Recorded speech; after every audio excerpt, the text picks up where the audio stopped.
مدینہ circle پر barrister Asaduddin Owaisi نے لہرایا ترنگا، مجلس قائدین و کارکنان کی بڑی تعداد میں شرکت۔ آل انڈیا مجلس اتحاد المسلمین کے صدر و رکن پارلیمنٹ حیدرآباد بیرسٹر اسدالدین اویسی نے بھارت کی آزادی کے 80ویں تقاریب کے موقع پر ہفتے کے روز حیدرآباد کے اولڈ سٹی میں ترنگا لہرایا۔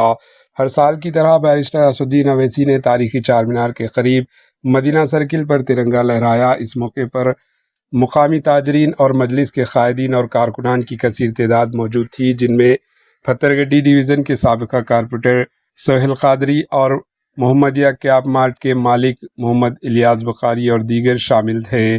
Bureau report AHN news.